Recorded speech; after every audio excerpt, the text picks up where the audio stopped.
I would love to say we're even, but we're not. I think I'm. It's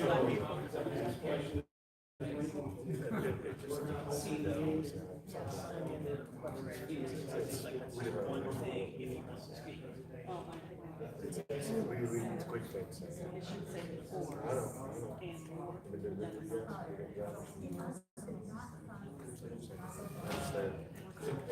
So yes, exactly.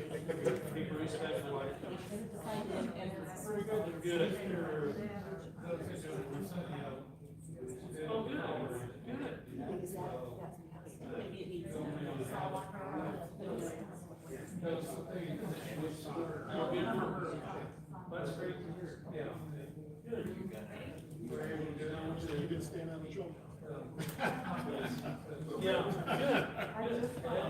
Okay, everybody can go ahead and have a seat.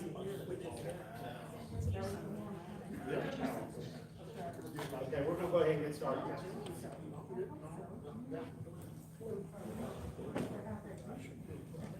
right, welcome everyone to the public hearing for the next 5-year solid waste plan. And so I just wanted to make sure everyone's aware, if you didn't see when you came in, the restrooms are just outside our door to the right. And this is our agenda. We'll have the presentation of the plan, question and answer, and then public comment. So if anyone wanted to make a comment publicly, on the sign-up sheet, we have your check off there.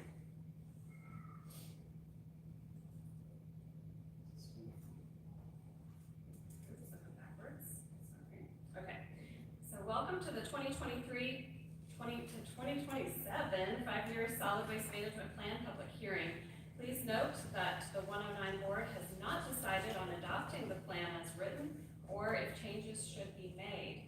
This hearing is intended to hear all voices and written comments before that decision is to take place. Everyone is welcome.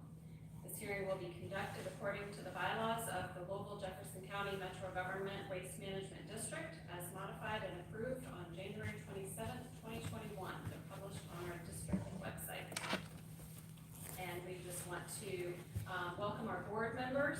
We have Bob Schindler as the chair of the board, Deidre Shipley representing the Urban Services District, Carl Graisley representing District A, Susan Hart for District B, Deborah Thompson for District C, and Mary Rose Evans representing the Jefferson County League of Cities, and Bob Lee representing the waste industry. So thanks everyone for being here.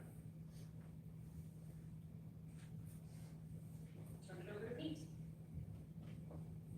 Okay, thanks, Karen. So what I'm going to do is do a quick presentation, looking around the room and probably online.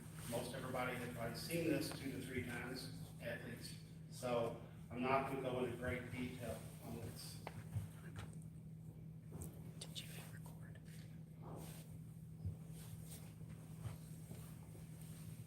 What was you doing to get it to go? Your scroll thing. Okay, so what is the 5-year solid waste management plan? This is a legal document used by local, state, and federal governments to make decisions regarding solid waste management. It's a statutorily required planning process that all local governments, not just in Kentucky, but really all over the country, has to do in some form or fashion. The format is designed to be an ongoing process of evaluation of the integrated solid waste management system, all parts of it, followed by specific actions for improvement that will be followed over the next 5 years. As part of this process, statutory process, public input is critical, and that's why we're here today. That's why all the meetings have been open to the public. And one thing I do want to say, because there's typically been some confusion, the 5-year plan is not to be confused with the 10-year solid waste study and recommendations. Study and recommendations was just that, study and recommendations for anybody to look at and see. It was performed by Metro government.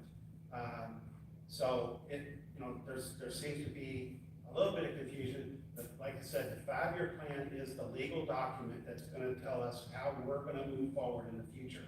The study has no authority whatsoever or impetus to say, this is what we're gonna do.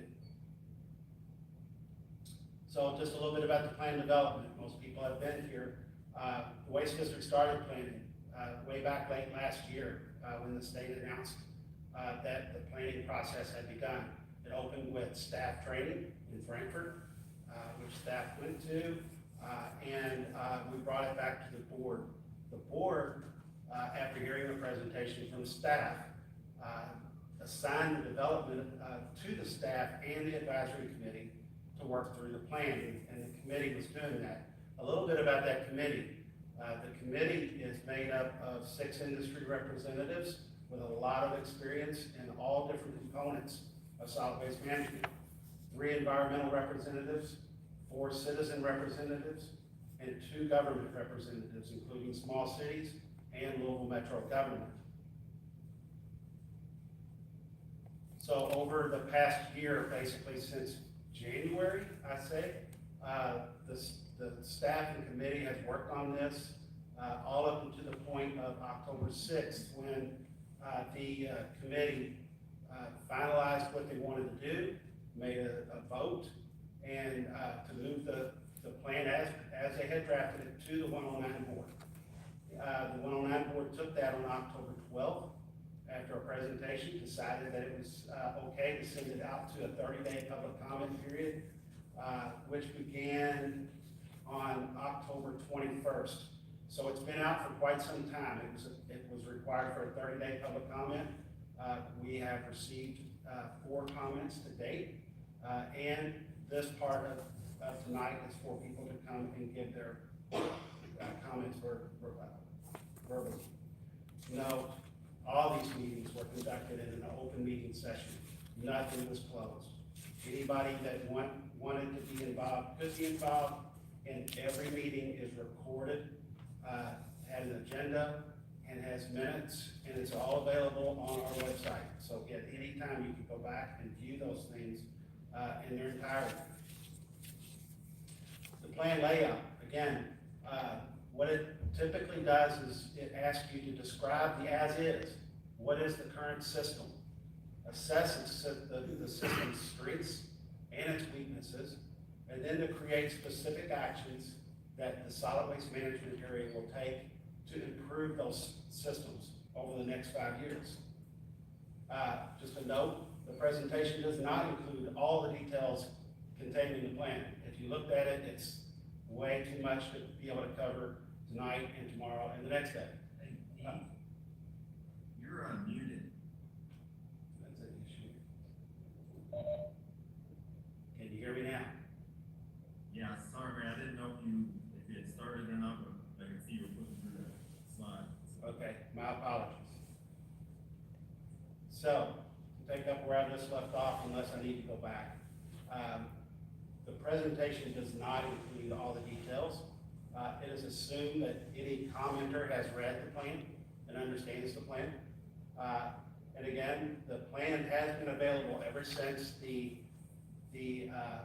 public comment period started on our website, and it still is available for anybody to go back and take a look at it. It's not just the plan itself, but it's also the appendices to that plan. So those are on there. Just note, when you look at the website, there is not a chapter 4, I believe. It's because there are no appendices required in the plan.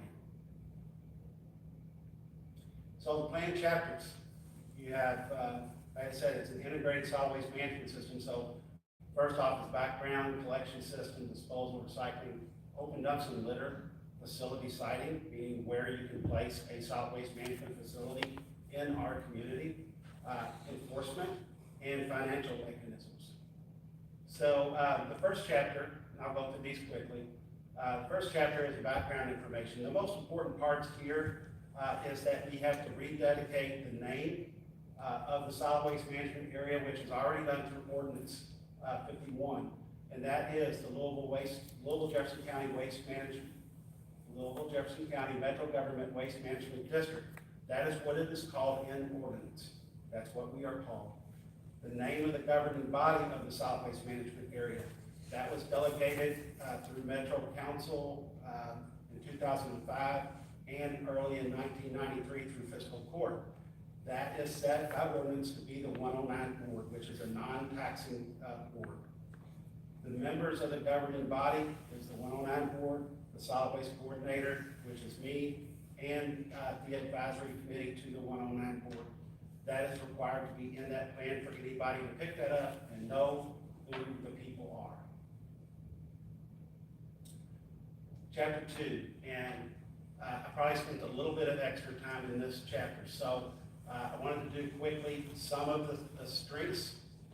That is municipal and contracted collection is used in more than half of the solid waste management area. I think it's close to 60%. Has those types of services, which are typically in line with our peer cities for it's a high level of services that are provided through those. It may vary slightly, home rule city to home rule city, or even HOA, but they're generally full service type systems, meaning garbage, recycling, yard waste, bulk waste, and such. Most of the solid waste management, area has enough competition in the subscription area to keep competitive rates. So you had 60% that is contracted or municipal, 40% that is subscription based, and the competition within there is good enough to hold down the cost to be competitive. So that is definitely a positive. Most of the solid waste management area has recycling collected in large capacity carts. That's not something that's common throughout the state of Kentucky. It is usually held for the larger cities. Metro has been making this switch. Well, Metro government made that switch recently. A lot of the private waste haulers are in that process. They've already done it or are in the process of changing to those large capacity carts. That is a strength. And we have many drop-off opportunities for residents. That includes unstaffed recycling centers, staffed recycling centers, the household hazardous materials drop-off site. It includes pop-up drop-offs. It includes local transfer stations and a local landfill. Plenty of opportunities for disposal of your waste, recycling, and organics to be out there. So that's a good thing. Some of the weaknesses, okay, that's supposed to be weaknesses.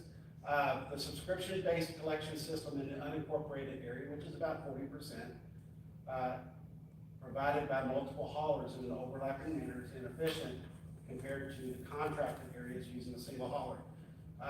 The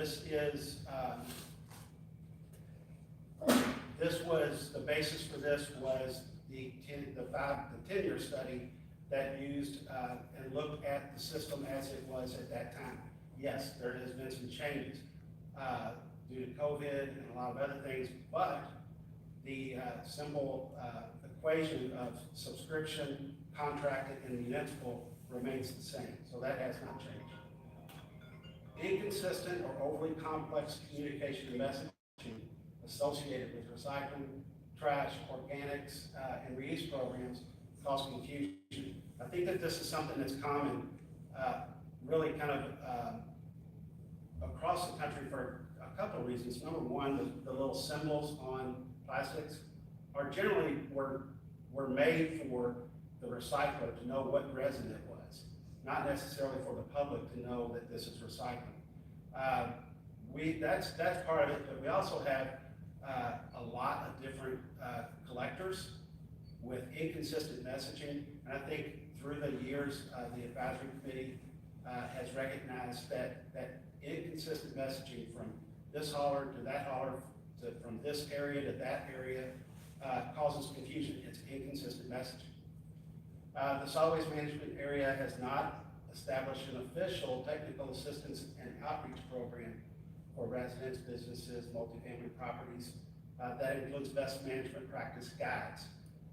This is really important, and it's one of the major themes of what we need to get to. Our education department is, to me, as small as it is top notch. They do some really good work. But what we need to be able to do is get to where we're being proactive instead of reactive, meaning we got to get out and go get people to teach them, not wait for them to come to us and ask. So we want to formalize those processes so that we can formalize them and have the staff to get out there and find the people so that we can teach people about the solid waste management system in Louisville.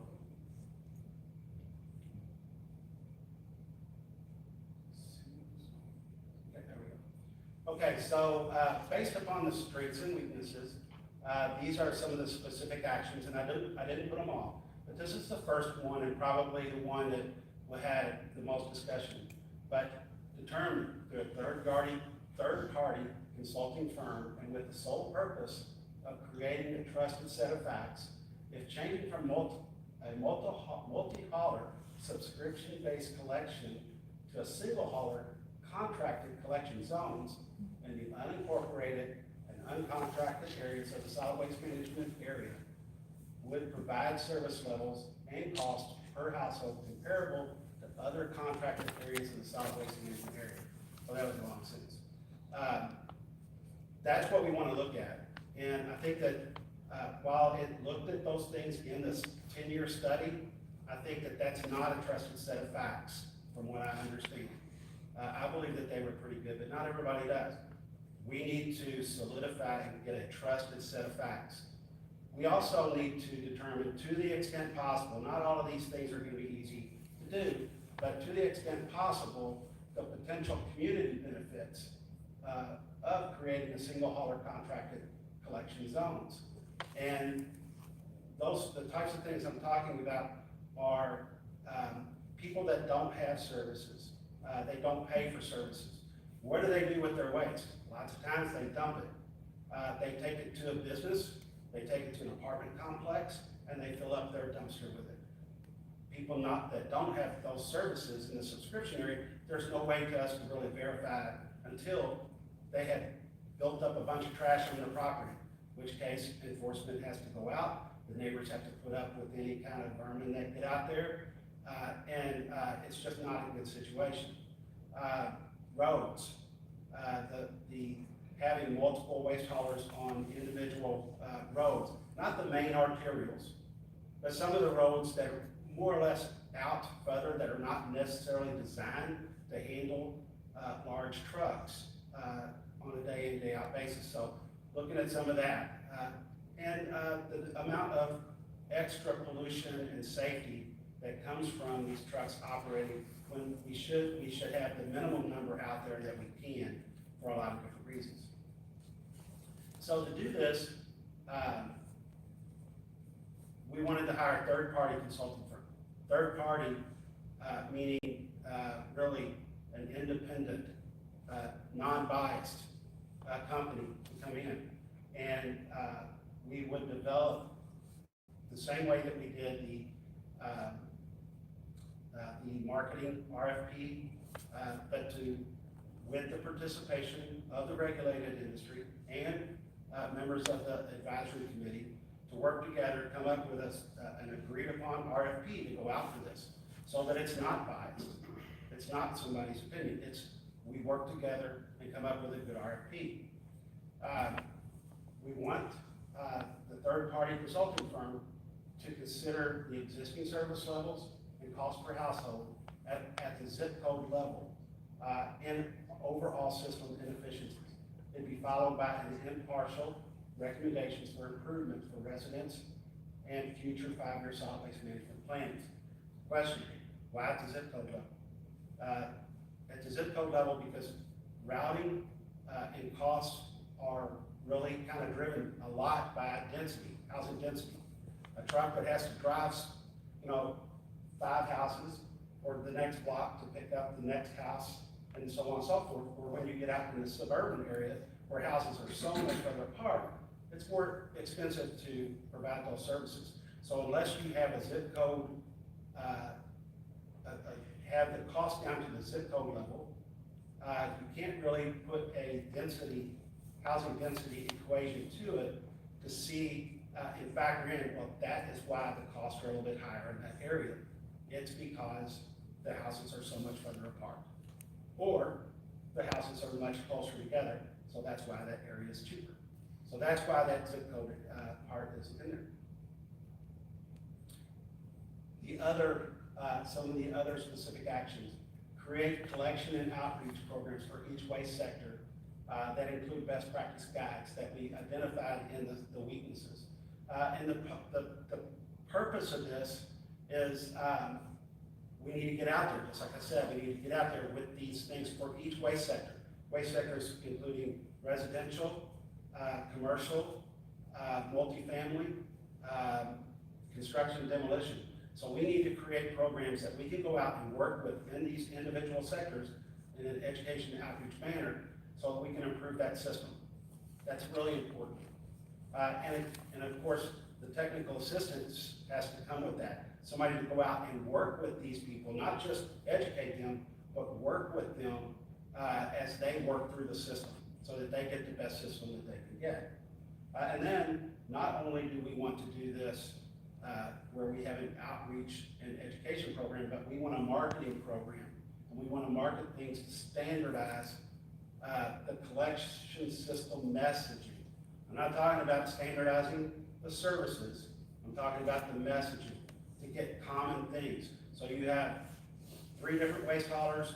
We want a symbol or something that can show that this is recycling, whereas different colors with different haulers, different symbols cause that confusion. So we want something. We're not trying to take away branding for an individual company. That has to stay. I understand that. But commonalities to each one of those messaging so it becomes something that's easier for the residents to understand. Disposal system. And I just did the weaknesses here. The first thing is we have a lot of stuff still going to the landfill. Almost 62% that goes to disposal that is recyclable, it's reusable in our current system. If we, we don't have to go get and develop new recycling systems. There are systems in Jefferson County now that handle a lot of that 62%. There's drop-off programs, there's curbside collection, there's all kind of different things. So it's not, we just have to get more of it, the bigger share of it going to the right spot. And then finally, a problem is the closure of the Southern Materials or Voigt Avenue is nearly complete. And a lot of that material, which is estimated to be about 100,000 tons a year, is not going to be beneficially used. So there's a lot of concern, and rightfully so, that unless we find a way to start recovering some of that, then we're going to hurt our reversion rate, which could happen. So there's a big emphasis on that and trying to find a solution. So the specific actions. This one I didn't touch on in the weaknesses, but we definitely want to make sure that we assist Metro government in development of the debris management plan. The debris management plan is still in draft form for Metro government. I think it's important the waste district involved in that because one huge incident can add so much to disposal. And if we pre-plan this right, then we can get a lot of that stuff recovered when those debris incidents occur. So we need to assist in that. Hire a consultant to improve the local, regional, and end-use opportunities for gypsum, concrete, and shingles, with this goal of establishing improved conditions for mixed C&D recycling. So when we say Ralph Avenue is going to be closing, that's intentionally to try to capture or get end-use markets for those materials. We need to negotiate a new host agreement. The host agreement is currently expired since 2014. So we need to get that. It's an important document. And consider amending some ordinances that allow flexibility during emergency situations, such as the recent pandemic, to give flexibility during debris management issues. And some of those things I'm talking about is rules on collection of mixed waste, organic waste, like tree waste and construction and demolition debris at the curb. By ordinance, you can't mix those. in a big disaster, people are not gonna be able to sort a lot of that stuff out. So you're gonna have to take it mixed, depending upon what type that is. So working on creating an ordinance that gives flexibility to this board to relax some of the ordinances for a short amount of time till we can get the incident, contained and cleaned up. Recycling and, reduction, and I did the specific actions here. This is a large chapter, and it is, really kind of works on the outreach and education, which, again, common theme of programs for each sector, and it gets into a little bit than was the waste collection, but very similar types of things. And also, the next one is to create a roadmap to standardizing the waste management messaging across the solid waste management area. Obviously, we have to have the private industry to be able to do that effectively. We also need home rule cities and metro government to be able to cooperate and come up with consistent messaging. But we're not gonna get there overnight to be able to do that. So we need to create a roadmap to get to where we wanna go. And again, the hiring consultants to assist local and regional end-use markets for certain materials. One of the things that was added here that I think is important in the last one is that we also want to develop some recommendations that the waste management district could take to prepare for the influx of spent electric vehicle batteries with the goal of becoming a leader in handling these EV batteries. We're lucky enough that there is going to be an electric vehicle factory in the state of Kentucky. We want to be in the lead with these electric vehicle batteries because they're going to be coming. There's more electric vehicles out there now than there ever has been. So we want to be in the lead on that. One of the next things we want to do is explore expansion of the full service sites to accept additional materials. One of the biggest things that we've heard, and it's not just in this 5-year planning cycle, but we've heard it for years, is that we need additional drop-off sites for household hazardous materials. Nobody likes to go out to the has-been, it's a terrible spot, but it's out there for a reason. Nobody wants it next to them. But if we can expand the recycling sites to accept more materials for HHW, then I think that would benefit the citizens. Other things like electronics are not accepted at those sites. So we want to expand those centers to be able to accept more materials, and I think that should be a goal in the next 5 years. And the last thing is we want to perform capture rate studies. We've kind of talked about these capture rate studies over the past couple of years, and a capture rate study is basically looking at what's coming out of a certain sector to look at opportunities and behaviors. Big surprises like everybody thinks aluminum cans are recycled at a high rate. When you go to find out, they're only recycled at about a 25% rate. Aluminum cans have a high value. They should not be going into a landfill. So unless we understood by a capture rate study that was the case, I would have picked cardboard. So these capture rate studies are important to guide education efforts to be able to change behaviors at the household level. Okay, chapter 5 is actually split into 2 sections, but it's still chapter 5. One is open dumps and one is litter. The specific actions for open dumps: replace the announcement-based bulky waste collection system with an appointment-based system of 4 large items, too large to fit into the cart in the urban services district. That's already started, 4 areas in, and it's going extremely well. The second one is consider amending 51-300 to include a minimum of once per month collection of bulky waste items too large to fit in garbage containers as a basic service package that is required to be offered by waste haulers. Waste haulers are required to offer recycling and organics. This would add bulky waste to offer. It is mandatory that they offer garbage, but it's also mandatory that residents have that service. It's not mandatory that the residents have it. We feel like that this will cut down on illegal dumping of these large items. So that's the reason that we kind of talked about adding that. Creating illegal dumping and education and outreach messaging is part of the larger campaign focusing on putting waste in its place. And this goes along with that same theme of outreach and education, all under this umbrella of trying to get place where it belongs.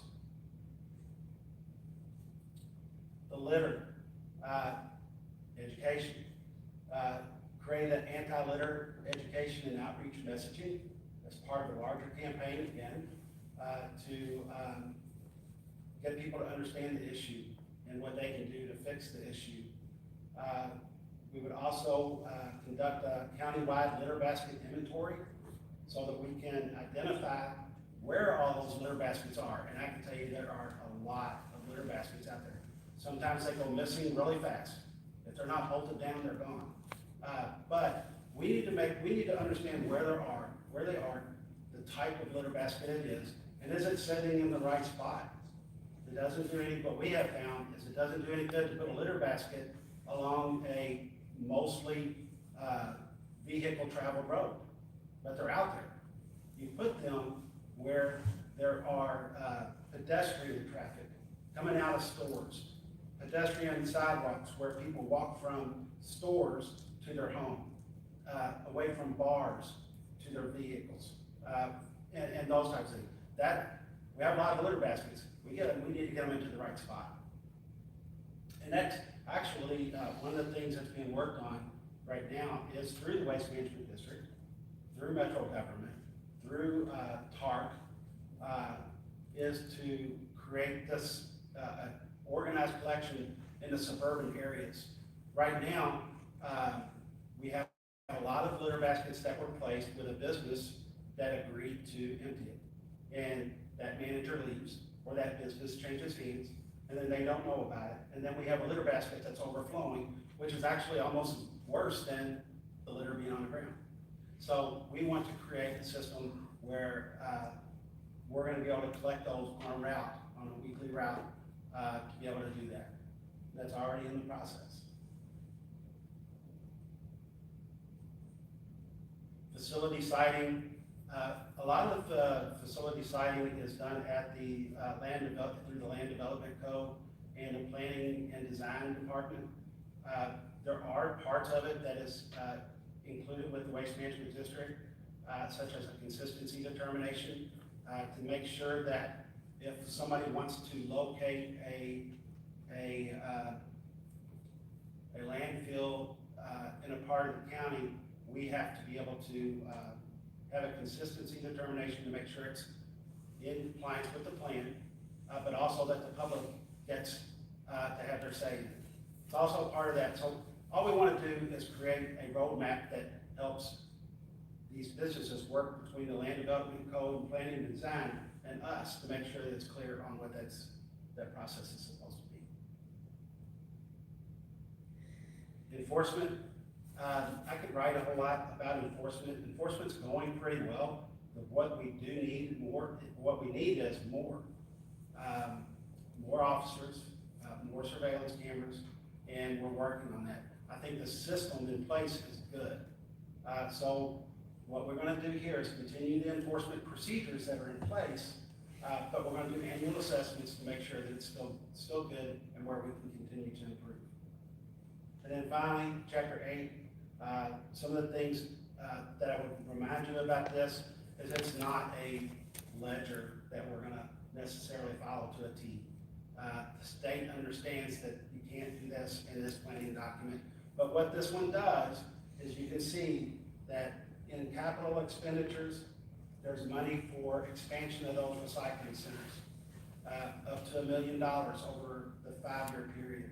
So that's almost saying that we're gonna do that. And then the contractual services, which is an increase from anything that we've done, reflects the marketing, reflects the consultants for end-use markets for construction and demolition debris. It also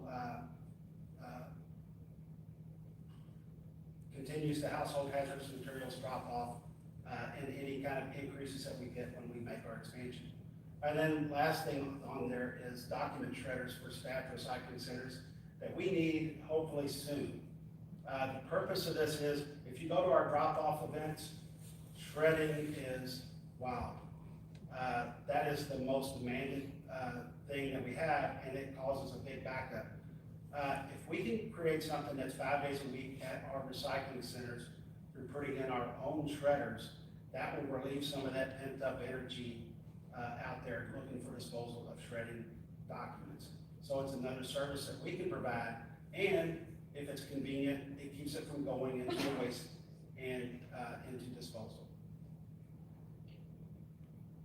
So, going back, major themes: a study to understand the cost and services levels for the unincorporated and uncontracted areas, marketing to increase public knowledge of litter, illegal dumping, prevention, proper management of all types of waste, and improving public perception about waste management, etc. Develop an expansion of the technical assistance programs so that we can get out there and not only have these programs, but get out there to be proactive with them. And then the contracts to expand end-use markets for construction and demolition debris so that it can be recovered and reused. So that ends the presentation about the plan. I hope everybody's still awake. I hope you had time to read it beforehand. Anyway, at this time, the way that the bylaws say, after this presentation, the board members get to ask staff any questions that they may have. So I'll open it up to any questions from any members of the 109 board. Can questions also include comments?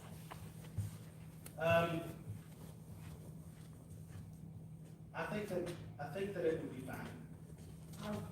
Just on behalf of Jefferson County, Mississippi, want to express appreciation to the staff and the advisory council for the work that they've done on this endeavor. It's been just great watching it happen, and we've been happy to be part of it. Did everybody hear that? Did you hear that on the WebEx?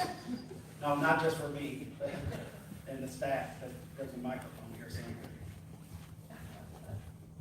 I just wanted to make sure. Gotcha. So if anybody online wants to hear that, if they didn't hear that, we can have Mary Rose Evans repeat that. Sounds good. Thank you, Mary Rose. That was great. We appreciate it. A lot of hard work went into this process by a lot of people. Any other questions? Okay. So the next part of the hearing is public comments. And do we have a list of people that want to comment?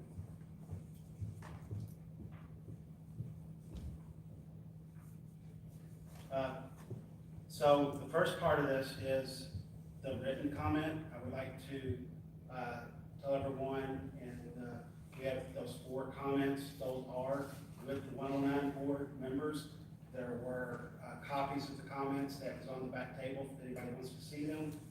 We're not going to read those into the record tonight. There is not going to be a vote on this plan tonight. The members of the board have until the next meeting, which is Thursday, to review those comments. The first member on here is Robert Lee, the National Waste and Recycling Association. You want to come? You want to? I guess it's coming up because you have a presentation. You bet. No?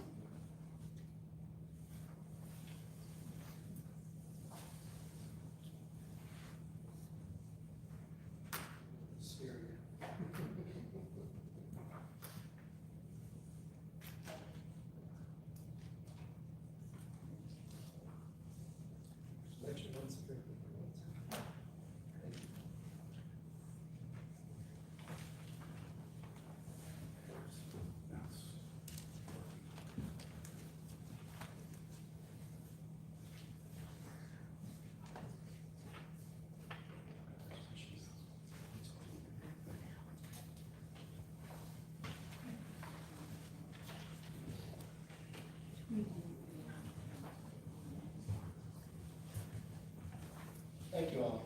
My name is Robert Lee, and I am a former district member. I'm also the chairman of the Kentucky chapter of the National Solid Waste Management Association.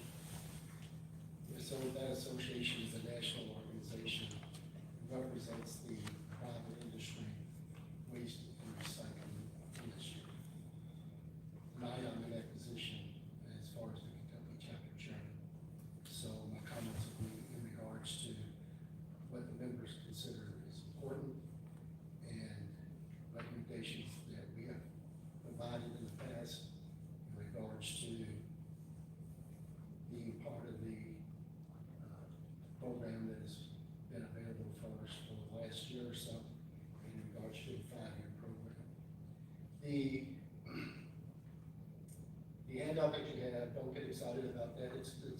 What I decided to do was to make sure that all of our information and observations as well as our recommendations were given to members of the 109 board as well as other people that are interested in the subject.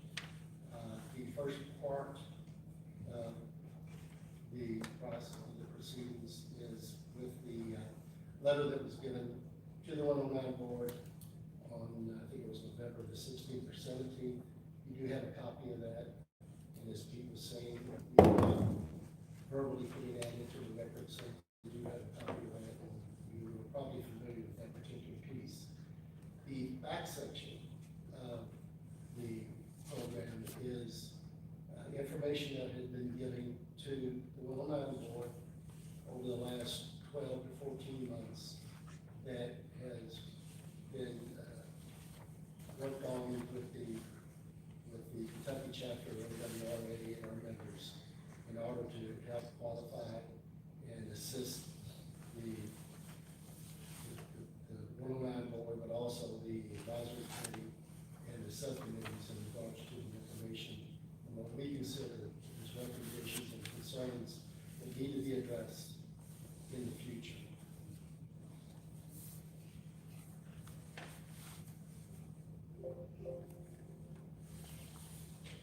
So the main objective of the presentation is as follows: to present the position of the private sector waste and recycling companies that provide services in Louisville metropolitan area and surrounding market, to share our recommendations on how to improve and enhance waste and recycling operations in Louisville, and to provide information and recommendations that were provided to the 109 board over the last year, to address items that are in the current 5-year plan that the Kentucky chapter firmly takes exception to, and to share actual information on how the private sector meets its obligations to the community and their customers by providing safe, environmentally sound, and economical services in an open market, free choice market.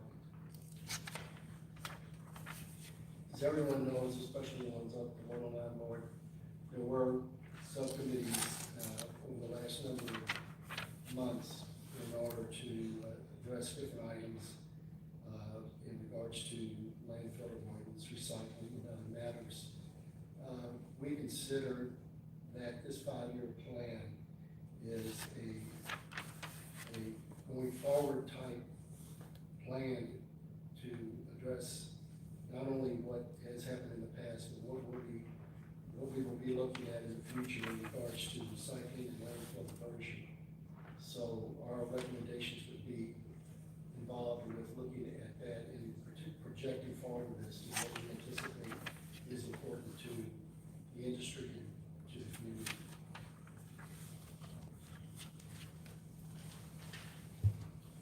First thing I want to address, or try to keep time at a limited quality, is the issues that the Kentucky chapter had in regards to the items that are in the 5-year plan. The first one, the Kentucky chapter of NWRA takes vigorous exception to the language in the plan in section C1 and 2, which is the collection system weakness section. It is unfortunate and obvious that this is a preconceived intention of supporting a franchise concept going forward. This can further be validated by section D, specific actions, when referencing, and this is a quote from the plan itself, determine to the extent possible the potential community benefits of creating single hauler contracted collection zones in minimizing the inefficiencies of the multi-hauler subscription-based collection of public need, public health, safety, damage to roads, and the environment.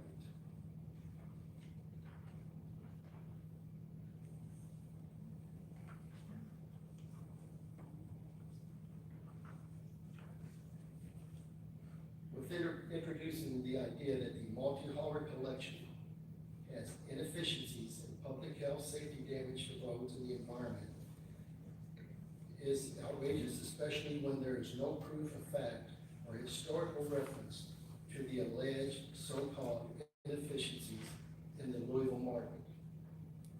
Therefore, the takeaway as far as we're concerned is that there is no criteria and measurement to validate the false statement, and that the language should be struck or redefined out of the actual draft of the plan. Yes. In our minutes, if you want to request additional time. Mr. Chairman, additional time? Depends on the board. Board is okay with board members for more time. He's representing a lot of people. Yeah. Excuse me? How many other people will speak? There's 3 other presentations, that will, have 5 minutes each, so we have to move. Thank you, Rob. I've got about 5 more minutes, actually. Number 2, the action plan or narrative addressing improvements, recommendations in the current multi-hauler system is void of criticism and adjustments. The plan could not identify any substantial difficulties or deficiencies in the existing multi-hauler collection system. It can be assumed that the current system is on track to achieve the goals of the 5-year plan going forward. The third exception and concern that the Kentucky chapter has is number 3. When selecting a consulting firm to assess and create a trusted set of facts, in quotes, in the program, in the plan, the Kentucky chapter of NWRA would be expected to be included in the selection process. Furthermore, the existing free choice multi-hauler system should be a significant component of any study of the Louisville market. And the last one, as far as the exceptions and concerns that we have in the draft, number 4, the Kentucky chapter of NWRA submits that the proposal made by our members in its June 21st, 2022 points to be discussed and utilized piece, which is in the back of your program, of your handout. The number 4 enclosure says a commitment by the private section to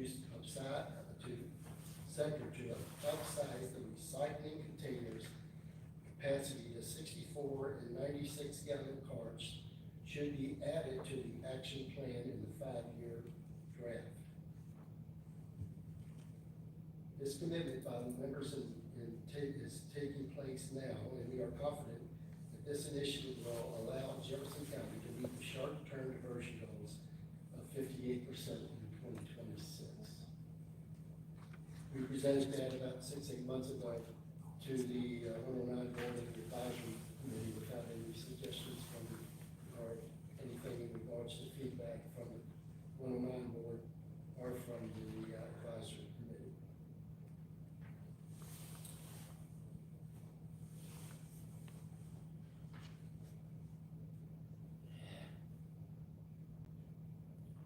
What do I do there?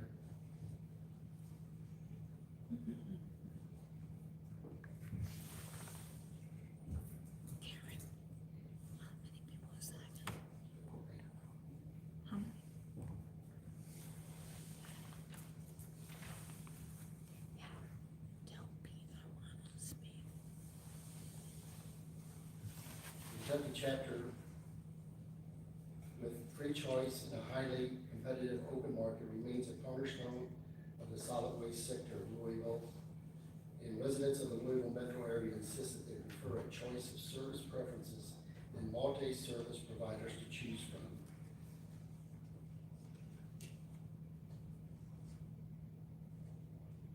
Surveys created by IQS Research for Louisville Metro Government found that 78.2%, an overwhelming majority of respondents were happy with their service in the pre-market system, while a second survey from IQS Resources on behalf of the NWRA in 2021 found that 76% of the households should be able to choose their waste hauling services.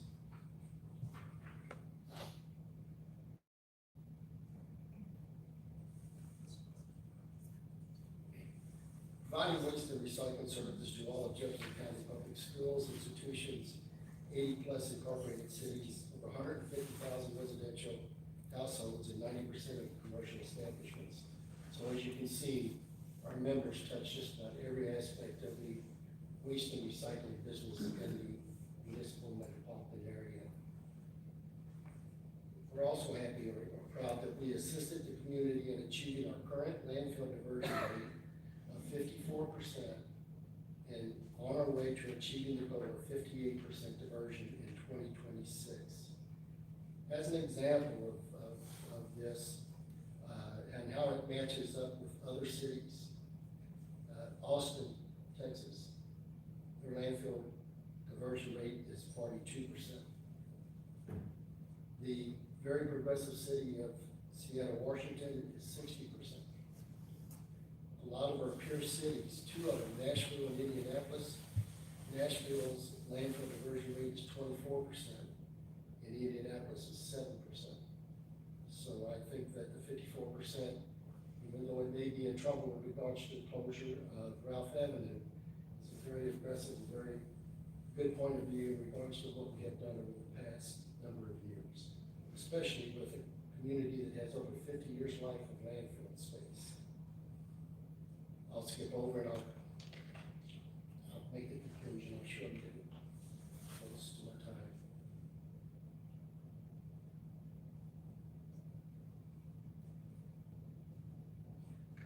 Our conclusion. The private sector has invested hundreds of millions of dollars in the development and operation of essential sustainability infrastructure to support Jefferson County's waste management needs. From responsibly managed disposal sites and material recovery facilities, the landfill gas to energy systems and collection vehicles that operate on compressed natural gas, the private sector is the primary investor in sustainability infrastructure.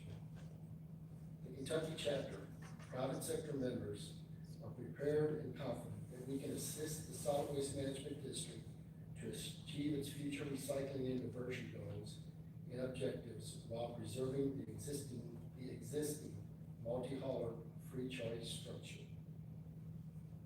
As in the past, our members are always available to continue the conversation around how to best improve the enhance the waste and recycling operations in the metropolitan area. And I appreciate your time. Any questions that you have, we can talk about them later on, or you can get in contact with me anytime in order to determine just what the Kentucky chapter can do for the community at large. Thank you very much.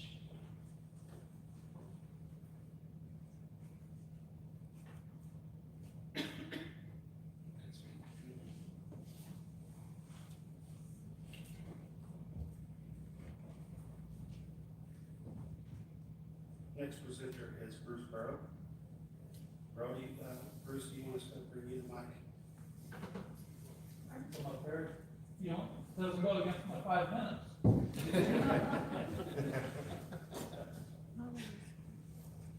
I'm just gonna, like,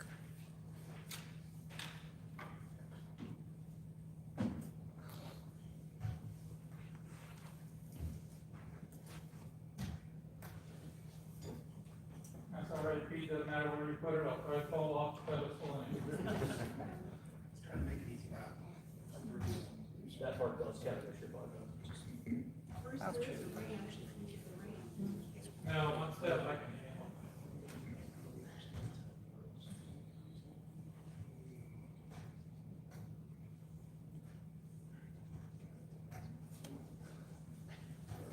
Might just made a bad move.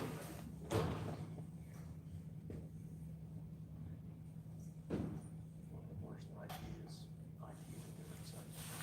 Give me just a second, Bruce.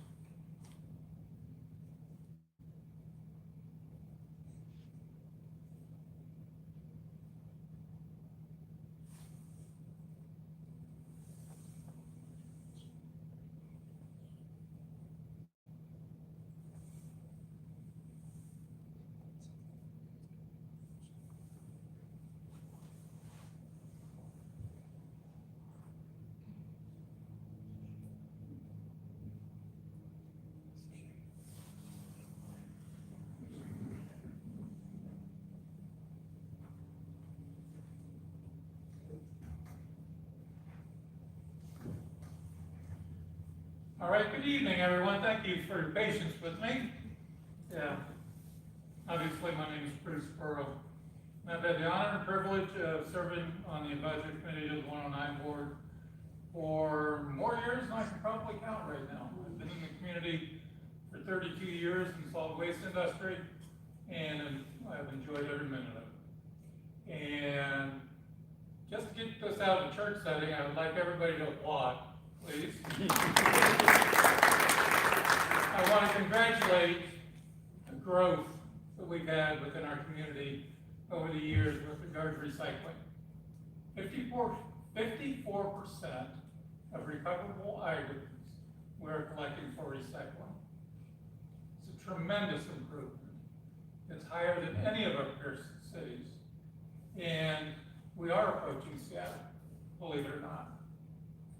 We are blessed with a public-private partnership that has a multitude of talented people available for ideas, input, and results.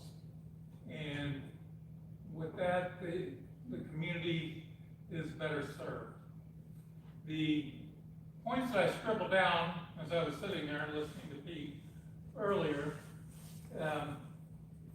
as chairman, I would like to thank each and every member of the advisory committee for the time, effort, and commitment made on their part in working on this draft solid waste, 5-year solid waste plan. Thank you very much. Greatly appreciate it. And I would like to thank the board for their trust in our abilities to provide you with a document for your consideration. Wasn't an easy process. Had a little bit of debate involved along the way, which is always good. But the end product, I believe, was acceptable for your consideration. A couple things personally now I want to speak of as representative of the solid waste industry. And I will be brief with regard to those objections that I have to the plan. First and foremost, strongly oppose any additional studies over a 5-year period because we have yet to even make any progress towards the last study that we commissioned and spent an exorbitant amount of money on. It was basically a boilerplate with a few change of words. Those monies can be better spent with education of our communities. And I guess to give some merit to that statement, I look at the proceeds that we're generating through our recycling efforts in this community during the height of the value of commodities traded in the market over the last 18 months, and it's appalling. I think, Pete, at one time you mentioned we had $50,000 in proceeds from recyclables for the year. Last month, I got a report today, last month, in one of the lowest points of commodity pricing in recent history, I made $30,000 on one customer. And we made $50,000 as a community over the last year. That's appalling. That shows a lack of education, a lack of initiative. And we have the people in this community that can provide both. We have industry experts, We have government officials who are experts in getting the word out to the people to promote the efforts that we so believe in. The franchising issue. Franchising, in my mind, after 32 years, basically what franchising does, it stifles innovation. When you franchise an area with a certain service standard that you're going to mandate for the next 5 years, you will have no innovation over those 5-year periods of time, no matter what happens within the industry or in the marketplace. You will tie your hands behind your back, and you will have to live with your franchise, as has Indianapolis over the last 5 to 10 years. They can't wait to get out of their franchising agreements in 2024. Because their franchising agreements have no mandatory recycling in it. They're at 7%, we're at 54. We're at 54%. And 100 miles north of us, they're at 7%. So I applaud each and every one of you for your efforts in obtaining that 54%. I applaud the public sector, and I applaud the private sector for their efforts. But there are so many more things that we can do if we invest those monies in education to the community. We need to have PSAs on the network television shows. I have it 5 minutes, believe it or not, so I'm going to ramble with the approval of the board chair. I'm going to ramble for a few more. We have the opportunity to educate our community in a way like no other. Put the ads on during Wheel of Fortune and Jeopardy so we can all see them, because we all watch those shows, and we will get results. The people that we have available, I believe, will give us a better result than any franchising study from a third party, say, unbiased group of individuals who come in here with a boilerplate package and charge $100,000 and put our name on it. We haven't even taken advantage of the last boilerplate that we commissioned and spent money on. With that, I'll end my comments. I don't want to appear to be a negative Nelly. I'm very proud of what we've accomplished. I'm proud to work with the community, and I'm proud to work with Pete and staff, and I thank the staff for all of their efforts. With that, thank you very much for your time.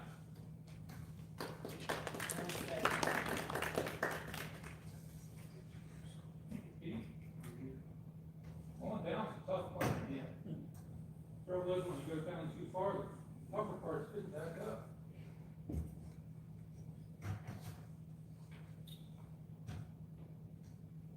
Next speaker is Sandra Leonard.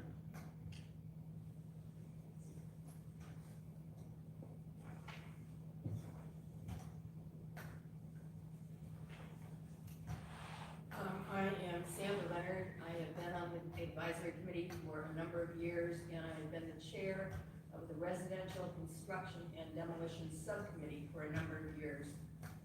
I'm on the committee as a representative of the Jefferson County League of Cities, and I'm going to read to you a very brief letter from President Bonnie Jung, because we feel that we have been listened to over these years. Nothing is perfect, but we've come a very long way. It is addressed to Robert Schindler. On behalf of the County League of Cities Board, I want to report that the board is in support of the 109 Board 5-year long-range plan being submitted for public review. The JCLC is appreciative of inclusion of an education plan for the public. There's a theme here that we've all mentioned.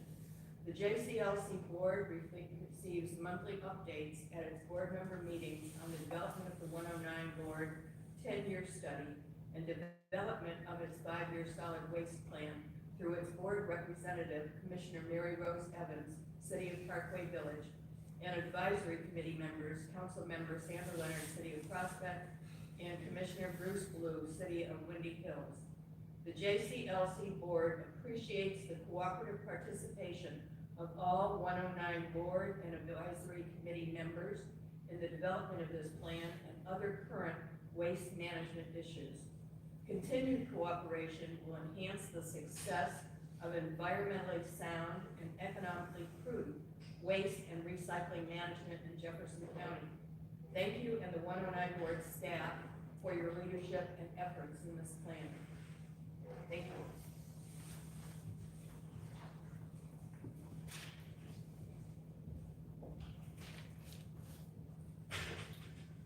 Next speaker is Jerry McGraw. Thank you, Pete.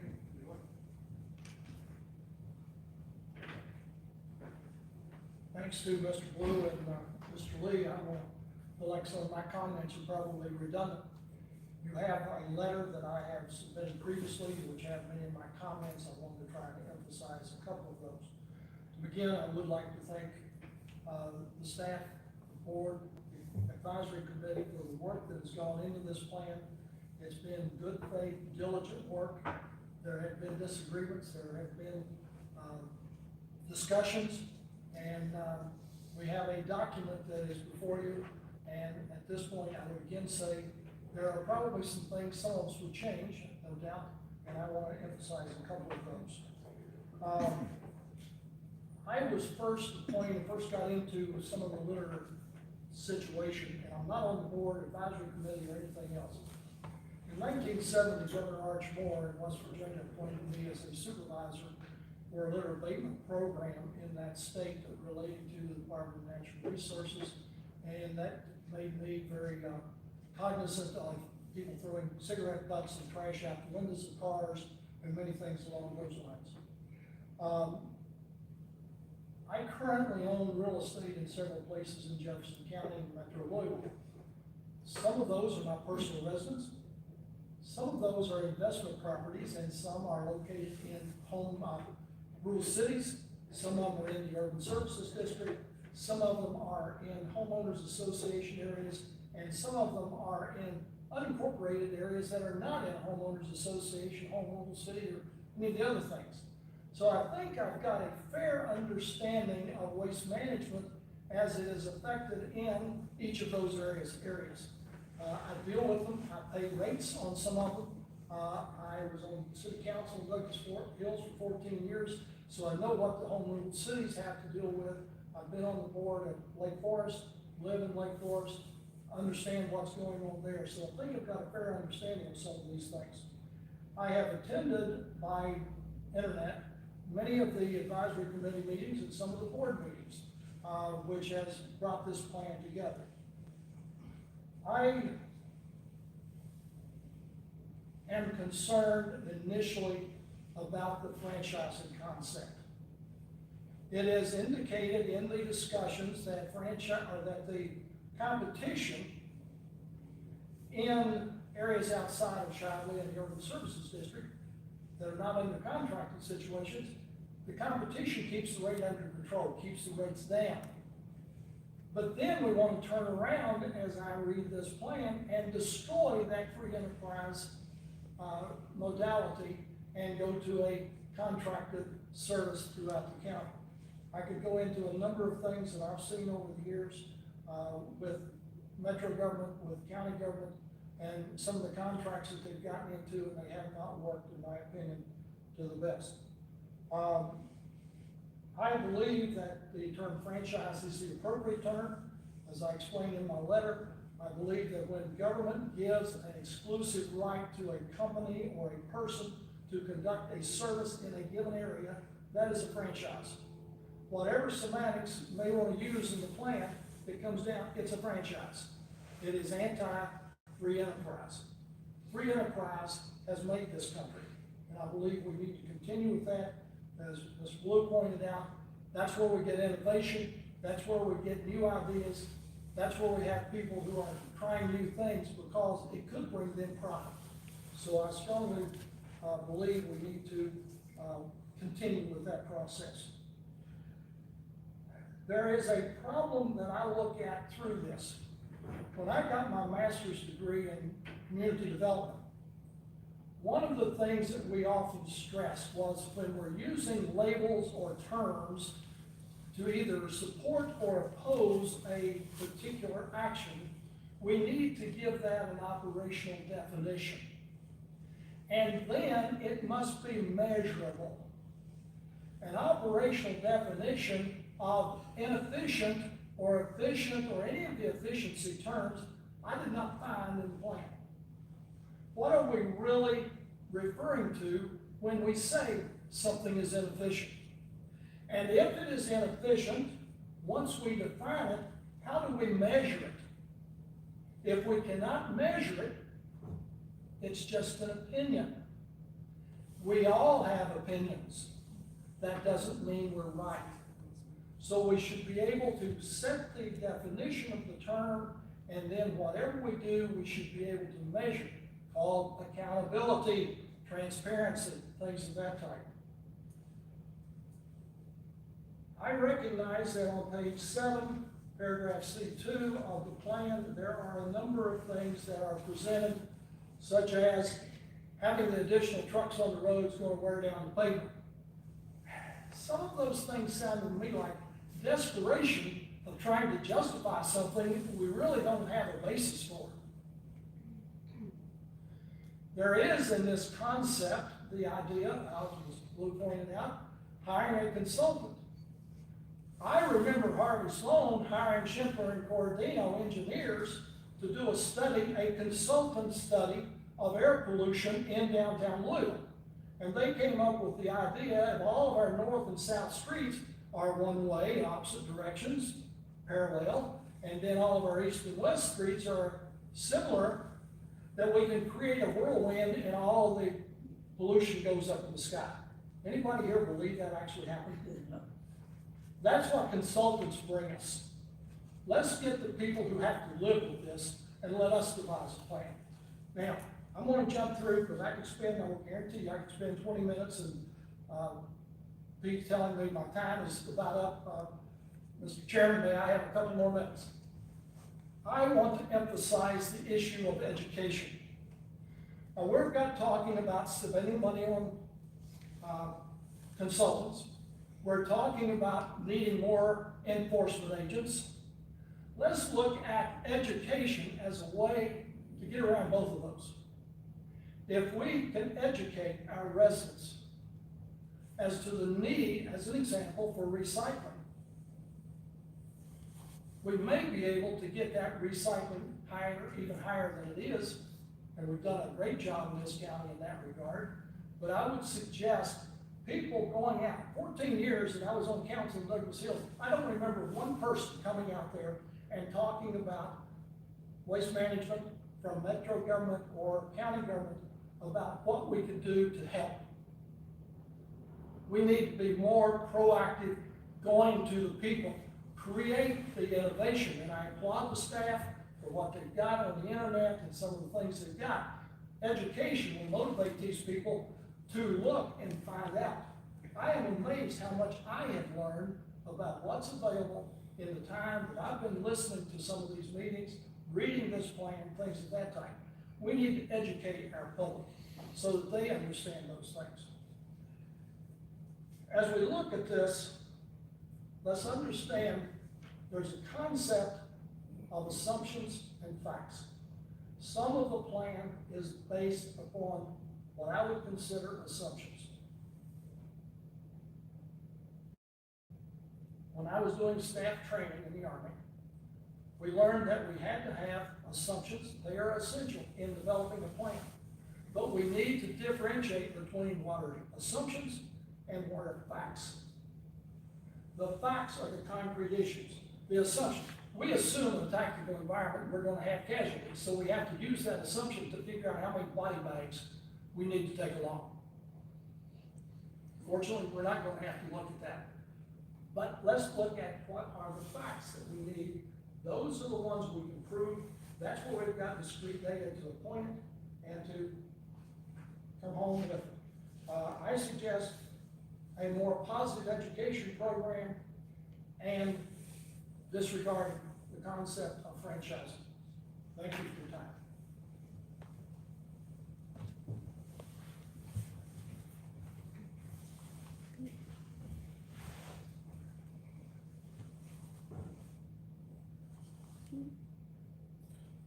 Does anybody wish to be heard that is online on WebEx?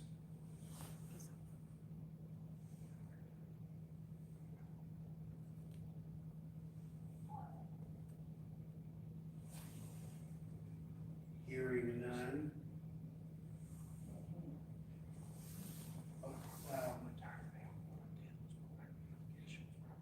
Come on, Director Burns.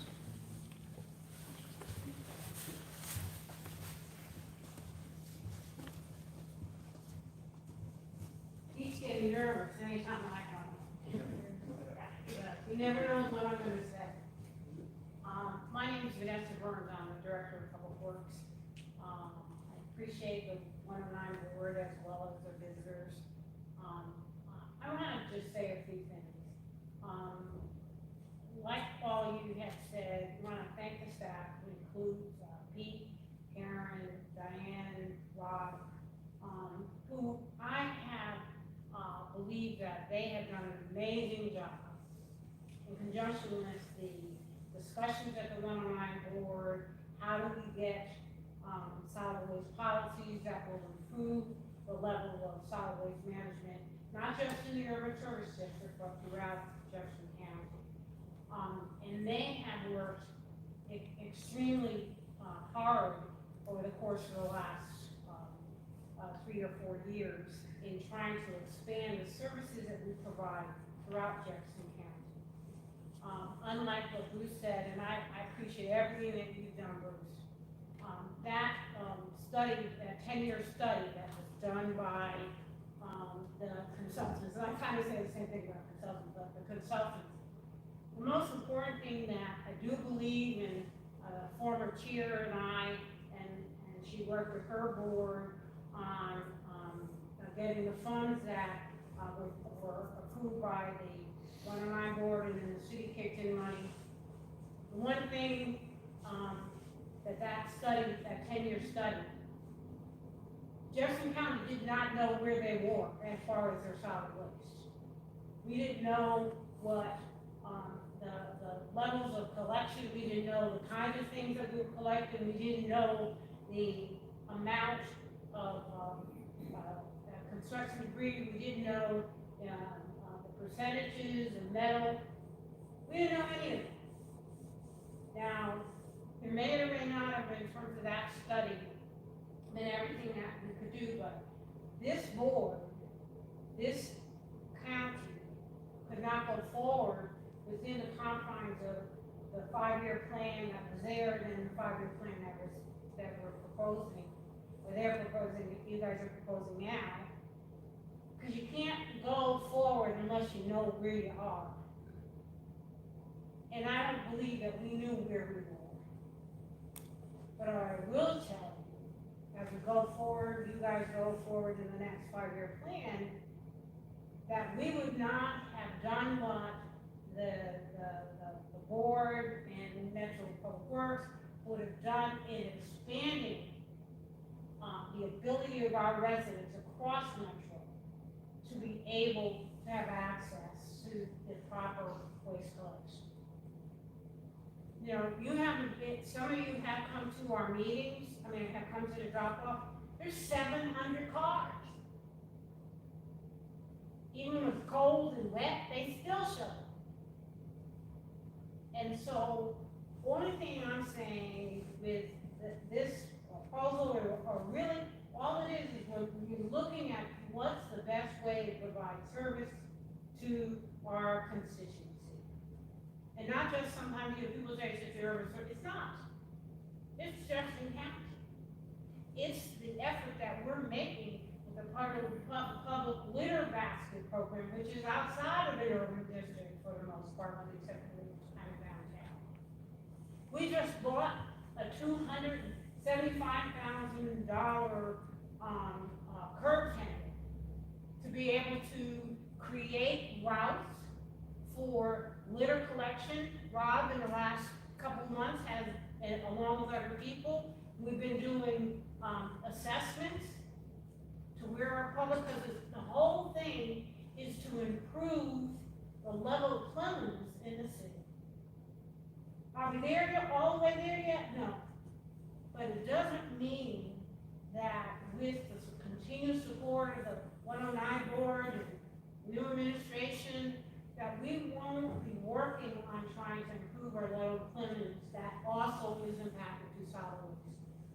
So I just want to thank Pete, Karen, who I think and Rob, who are doing great jobs with very little resources. Karen's got Diane, and that's all we're asking. We have shown that as a sub-agency connected to the 109 board, if given time, where has it been that, a department, in the group, in the waste district, has created 2 programs in the middle of a pandemic? That's what we can do. If given resources, both from the 109 board and Metro, we can do that educational stuff. We can do to expand. You can increase the amount that you're talking about with the recycling. So all I want to do is thank the effort that Pete, even though Pete and I fight, we fight a lot. But I'll tell you, he looks out for the interests of the board, the 109 board. And my job is to look out for the other side. So we do fight. But the bottom line is, think about where we were and think about the things that we're working on to not just do the urban service districts, but throughout Jefferson County. Thank you. See?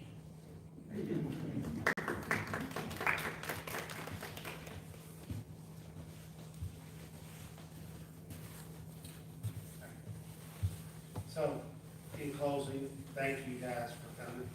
Thank you to everybody that's made comments tonight, both written and voice.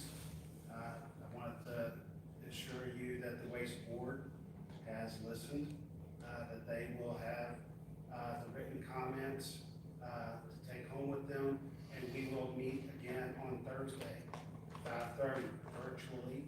That invite will go out later tonight, and at that time, the board will make a decision based upon the comments, the written and both verbal, to adopt the plan as is or make changes to that plan. If the board recommends making changes, if it's a minor change, we don't have to really worry about anything. We can do it and get it approved. If it is considered a major change, we need to go to the state and ask them, is this, do we need to go back out to public comment again? And they'll give us that direction. Thursday, it'll be 5:30 virtually, look for the invite. So this concludes the public comment period. It's now closed. With that said, thank you guys on that board for being here, for listening. Thank those commenters and thank those that came out on this kind of dreary night to be in attendance, and thank all those that are out there virtually listening to the meeting. And with that, the meeting is closed. Thank you.